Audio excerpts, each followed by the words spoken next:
Madam madam చెప్పండి మా, ఏమైంది? మేడం ఈరోజు ఈటీ ఎంబ్రియో ట్రాన్స్ఫర్ ఉంది కదా మ్యామ్, ఆ పేషెంట్ వాళ్ళు ఈరోజు రామంటున్నారు మ్యామ్. ఎందుకు రామంటున్నారు? ఈరోజు వాళ్ళకి రోజు బాగాలేదంట మ్యామ్, 2 days తర్వాత వస్తాం అప్పుడు చేయండి అంటున్నారు. మనం ఎంబ్రియో తా చేసేసాం కదా, ముందు అవునా. చూసుకోలేదా మళ్ళీ ఇవన్నీ? అయినామా ఫస్ట్ మన ఇంజెక్షన్ ఆల్రెడీ స్టార్ట్ చేశాక వితిన్ 5 days మనం ఎంబ్రియో ట్రాన్స్ఫర్ చేయాలి. సో ఎండోమెట్రియంకి కూడా కొన్ని టైమింగ్స్ ఉంటాయి. మన రాసులు ఫలాలు చూసుకోవడం కాదు, ఎండోమెట్రియం లైనింగ్ అనేది చాలా ఇంపార్టెంట్. మనకు ఆ విండో మిస్ అయింది అనుకోండి, రిసెప్టివిటీ మిస్ అవుతుంది first. And more over already మనం ఎంబ్రియో థాయింగ్ చేసేసాము. ఇప్పుడు మళ్ళీ ఎంబ్రియోని మళ్ళీ మనం ఫ్రీజింగ్ చేయాలి అంటే అది ఆల్రెడీ -196 degrees సెంటిగ్రేడ్ నుంచి మనము థా చేసాము. ఇప్పుడు యూట్రస్ లోపలికి ట్రాన్స్ఫర్ చేయడానికి మళ్ళీ దీన్ని ఫ్రీజింగ్ చేయాలి. ఇట్లా ఫ్రీజింగ్ థాయింగ్ 2-3 సార్లు చేస్తే దాని పొటెన్సీ తగ్గుతుంది.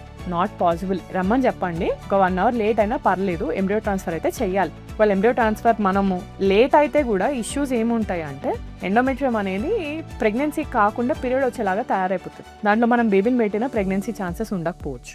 ఓకేనా? Okay ma'am. కాల్ చేయండి, రమ్మని చెప్పండి, చేద్దాం, ఎంబ్రియో ట్రాన్స్ఫర్ చేయాలి. Okay ma'am.